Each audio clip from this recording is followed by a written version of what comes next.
Hi బడి అందరికీ నమస్తే. నా పేరు Seshu. Welcome to Seshu's embroidery studio.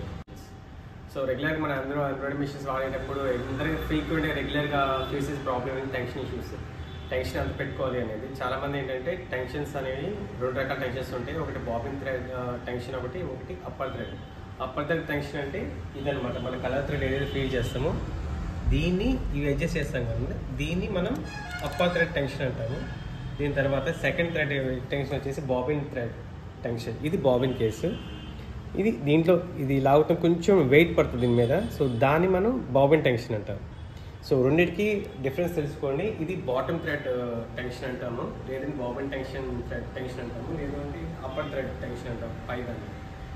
So ఈ రెండింటిని మనం ఎప్పుడు బ్యాలెన్స్ చేసుకోవాలి. ఈ రెండింటి బ్యాలెన్స్ చేసుకోకపోవడం వల్ల వచ్చే కంప్లైంట్స్ ఏంటంటే బర్డ్ నెస్ట్. లాస్ట్ మనం వీడియో చేస్తాము బర్డ్ నెస్ట్ అని. అదేంటంటే ఇక్కడ హోల్ చూసారా, క్లాత్ కరెక్ట్గా ఈ హోల్ దగ్గర చిక్కు పడిపోతుంది, మనకి ఒక పెద్ద ఉండలా పడిపోతుంది. దాన్ని బర్డ్ నెస్టింగ్ అంటాము. ఇలా ఇష్యూస్ ఫేస్ అవుతూ ఉంటాయి మీకు. సో ఇవన్నిటికీ అరెస్ట్ చేసుకోవాలంటే అంటే ఈ ప్రాబ్లమ్స్ అన్నిటిని మనం సార్ట్ అవుట్ చేసి బయటికి రావాలంటే మెయిన్ ఏంటంటే మనం మెయిన్ చేయాల్సింది థ్రెడ్ టెన్షన్. అందరూ థ్రెడ్ టెన్షన్ అని కానీ రెండు అప్పర్ థ్రెడ్ టెన్షన్ చేస్తుంటే అట్ ద సేమ్ టైం దాంతోపాటు మనం బాబిన్ టెన్షన్ కూడా చాలా ఇంపార్టెన్స్ ఇవ్వాలి. బాబిన్ టెన్షన్ ఎంత పెట్టుకోవాలి అనేది చాలామందికి ఏంటంటే బాబిన్ టెన్షన్ అడ్జస్ట్మెంట్ ఉంటుందన్న సంగతి కూడా తెలియట్లేదు. ఇన్ కేస్ ఉంటే అది ఎలా అడ్జస్ట్ చేసుకోవాలో తెలియట్లేదు. సో దాంట్లో భాగంగానే ఈరోజు టెన్షన్ ఎలా అడ్జస్ట్ చేసుకోవాలి, ఎంత అడ్జస్ట్ చేసుకోవాలి మీకు ఒక చిన్న టిప్ ఇస్తాను. దాన్ని బట్టి మీరు ఫాలోఅప్ చేసుకోండి. ఫాలోఅప్ చేసిన తర్వాత మీకు స్కిల్స్ యూస్ చేసి ఇంకా వర్క్లో మీద ఎఫిషియన్సీ ఇంప్రూవ్ చేసుకోండి. దీన్ని టెన్షన్ అడ్జస్ట్మెంట్ చేయాలంటే ఫస్ట్ బాబిన్ కేసులో టెన్షన్ అడ్జస్ట్మెంట్ చేయాలంటే ఫస్ట్ విషయం ఏంటి మీరు తెలుసుకోవాల్సి, దీంట్లో పార్ట్స్ వచ్చేసి ఇది బాబిన్, దీని బాబిన్ అంటాం.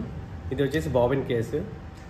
దీని లోపల స్ప్రింగ్ కూడా కనిపిస్తుంది చూసారా, దీన్ని బ్యాక్లాస్ స్ప్రింగ్ అంటాం. ఇది చాలామంది తీసేస్తూ ఉంటారు, బట్ దీన్ని 80% తీయకూడదండి. దీనికి సంబంధించిన ఇన్ఫర్మేషన్ చాలా ఉంది అండ్ మిషన్ కూడా ఇది చాలా యూస్ఫుల్ అనమాట. బాబిన్ కేస్కి చాలా యూస్ఫుల్ అది. సో అది 80% తీయకూడదు. అది సింపుల్గా చెప్పాలంటే అది మీకు బాబిన్ లోపల ఇది ఒక తిరుగుతూ ఉంటుంది, తిరుగుతూ వీల్లో ఉంటుంది, వీల్ తిరుగుతుంది. దీనికి ఏంటంటే ఇది బ్యాక్లాస్ స్ప్రింగ్ అని బ్రేక్ లాగా అప్లై అవుతుంది అనమాట. మన బండికి బ్రేక్ ఎంత ఇంపార్టెంటో ఈ బాబిన్ కేసుకి కూడా ఈ బ్యాక్లాస్ స్ప్రింగ్ అంత ఇంపార్టెంట్. అంటే సేమ్ జస్ట్ లైక్ ఇది కూడా బ్రేక్ లాగా మీకు ఈ వీల్ ఎక్కువ ఓవర్ రొటేషన్ అవ్వకుండా హై స్పీడ్లో ఉన్నప్పుడు కొంచెం స్పీడ్ ఎక్కువ తిరుగుతుంది. స్పీడ్ ఎక్కువ తిరిగినప్పుడు సడన్గా మిషన్ ఆగినప్పుడు వెంటనే బ్రేక్ అయ్యి ఇది బాబిన్ ఆగాలి. ఆగదు అని ఇన్ కేసు మీరు ఈ టెన్షన్ కానీ స్ప్రింగ్స్ తీసేవాళ్ళు, బ్లాక్లాస్ స్ప్రింగ్ తీసేవాళ్ళు, ఇది ఖచ్చితంగా ఉండాలి. సో 80%లోనూ మీరు అది ఓపెన్ చేయకండి. ప్రాపర్గా బాబిన్ కేస్ టెన్షన్ మెయింటైన్ చేయాలంటే మీరు బాబిన్ కేస్ ఎలా పెట్టాలో కూడా ఫస్ట్ నేర్చుకోండి. ఫస్ట్ బాబిన్ ఉంది కదండి, బాబిన్ థ్రెడ్ మనకి ఈ సైడ్ ఇలా వచ్చింది. ఇలా వచ్చిన తర్వాత బాబిన్ కేస్ ఇలా ఉంది. బాబిన్ కేస్కి మనం బాబిన్ ఎలా పెడతాం, ఈ థ్రెడ్ అని ఈ డైరెక్షన్లో ఉండాలి. ఇలా పెట్టిన తర్వాత దీంట్లో ఇన్సర్ట్ చేసిన తర్వాత దీనికి ఇక్కడ చూసా స్లాట్ ఉంది. స్లాట్లోంచి యాక్చువల్గా మళ్ళీ మీరు తీసుకుంటూ వచ్చిన తర్వాత స్ప్రింగ్ అనేది మనం రొటేట్ చేస్తాం. రొటేట్ చేసి మన స్ప్రింగ్ లోపల నుంచి బయటికి తీస్తాం.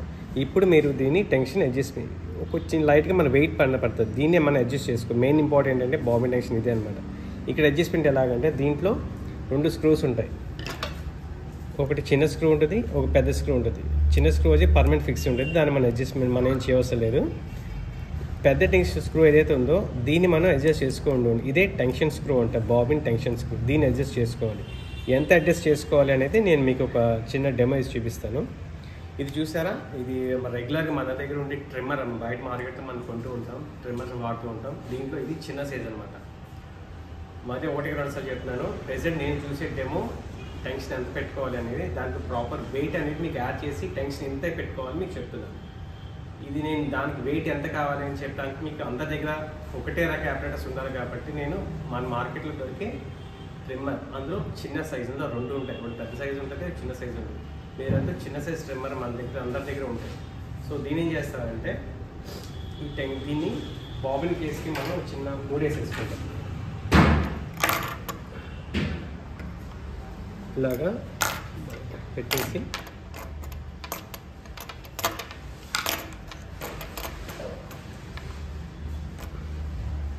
ఓకే మూడేస్తాం. వేసేసిన తర్వాత బాబిన్ కేస్కి బాబిన్ థ్రెడ్ ఇన్సర్ట్ చేసిన తర్వాత ఈ సిజర్ అని మనం దీనికి ముడి వేస్తాం, అంటే హ్యాంగింగ్లో పెట్టేస్తాం. ఒకసారి టెన్షన్ ఎంత పెట్టుకోవాలి అనేది మీకు అర్థమయ్యడానికి ఫస్ట్ ఆఫ్ ఆల్ ఏం చేస్తాం మనం దీన్ని స్క్రూ ఏదైతే టెన్షన్ టైట్ చేసి స్క్రూ ఏదైతే ఉందో అది మనం టైట్ చేసేసుకుంటాం. కొంచెం టైట్ చేసేసుకుంటా. ఇది ఒకటి అందరి దగ్గర ఉండే హెయిర్ పిన్ అనమాట. బేసిక్గా ఈ స్క్రూ టైట్ అండ్ లూజ్ చేసుకోవడం మన టూల్ కిట్లో మెషిన్తో కూడా ఎలాంటి అప్రాటస్ అనేది టూల్ అనేది ఉండదు. సో దీనికి ఏంటంటే మన ఇంట్లో అందరి దగ్గర ఉండేది హెయిర్ పిన్ అనమాట. హెయిర్ పిన్ పెట్టి ఫస్ట్ ఏం చేస్తారంటే స్క్రూని క్లాక్ వైజ్ రొటేషన్ తిప్పేస్తారు. క్లాక్ వైజ్ తిప్పేసి రొటేషన్ అయిపోతుంది. అయిన తర్వాత దీన్ని హ్యాంగ్ చేసుకుంటారు. మీరు ఆ వెయిట్ని హ్యాంగ్ చేస్తారు. హ్యాంగ్ చేసిన తర్వాత ఈ వెయిట్లో మీరు బాబిన్ కేస్ టచ్ చేయకుండా జస్ట్ నార్మల్గా పట్టుకోండి. నార్మల్గా పట్టుకుని బాబిన్ కేస్ 80% హ్యాండ్ టచ్ అవ్వకూడదు. ఈ పార్ట్లో మనం పట్టుకున్నప్పుడు ఈ పార్ట్లో హ్యాండ్ టచ్ అవ్వకూడదు అండ్ ఈ సైడ్ కూడా మనకి హ్యాండ్ టచ్ అవ్వకూడదు. అట్ ద సేమ్ టైం ఇక్కడ టెన్షన్ ప్లేట్ అంటారు దీన్ని. టెన్షన్ ప్లేట్ మీద కూడా మనం టచ్ చేయకూడదు. ఈ పార్ట్లో ఇలా పట్టుకోండి. ఇలా పట్టుకున్న తర్వాత మీరు ఇలా టైట్ చేసిన తర్వాత ఈ పెద్ద స్క్రూ ఏదైతే ఉందో చూసారు, పెద్ద స్క్రూని స్లోగా లూజ్ చేసుకోండి. స్లోగా లూజ్ చేసిన తర్వాత పర్టికులర్ పాయింట్ దగ్గర మనకి సీజర్ అనేది అండ్ ట్రిమ్మర్ ఏదైతే ఉందో అది కిందకి జారుతుంది అనమాట. చూస్తూ ఉండండి మీరు. పర్టికులర్ పాయింట్ వచ్చిన తర్వాత జారుతుంది. నేను టైట్ చేస్తాను, మీకు ఎంత తెలియాలంటే అర్థం చేసుకోవడానికి లూజ్ చేస్తున్నాను. ఇప్పుడు చూసారా జారిపోయింది, అంటే ఓవర్ లూజ్ అయిపోయింది. ఇప్పుడు మనం మళ్ళీ టైట్ చేస్తాం. ఈ స్క్రూ అనేది మనం లూజ్ చేస్తాం. చూసారా ఈ పెద్ద స్క్రూ లూజ్ చేసిన తర్వాత స్లోగా రిలీజ్ చేస్తాం. చాలా స్లోగా. ఒక్కసారి రిలీజ్ చేసిన తర్వాత పర్టికులర్ పాయింట్ దగ్గర మీకు అది సీజర్ అనేది కిందకి జారటం మొదలవుతుంది. చూడండి అలా చూస్తుందండి, కిందకి జారుతుంది అన్నమాట. జారుతుంది ఇక్కడ పర్టికులర్ పాయింట్లో జారుతుంది. సో ఇక్కడ మీరు లాక్ చేసుకోవాలి. అంటే ఎక్కడే జారుతుందో పర్టికులర్ పొజిషన్ దగ్గర మీరు వదిలేసేయండి. జస్ట్ స్లైట్గా జారటం స్టార్ట్ అవుతుంది. పర్టికులర్ పాయింట్ వదిలేస్తే అప్పుడు మనకి ఉన్న టెన్షన్ ఎంత వెయిట్ సపోర్ట్ చేస్తున్నా అంటే ఎంత వెయిట్ వరకు జారకుండా ఉంటుందో. జస్ట్ చిన్నగా స్లిప్ అవుతుంది కదా, స్లిప్ అవ్వకుండా జస్ట్ కొంచెం టైట్ చేస్తారు. టైట్ చేసిన తర్వాత అది జారటం అనేది ఆగిపోతుంది. పర్టికులర్ పొజిషన్ దగ్గర మీరు ఆపేయండి. అదే బాబిన్ టెన్షన్. ఆ టెన్షన్ మీరు మెయింటైన్ చేయండి. మీకు మిషన్లో మ్యాక్సిమం కంప్లైంట్స్ అన్నీ అరెస్ట్ అవుతాయి. ఈ వీడియో మీకు నచ్చింది అనుకుంటున్నాను. నచ్చితే వీడియోని లైక్ చేయండి, షేర్ చేయండి అండ్ సబ్స్క్రైబ్ చేయండి. Thank you so much.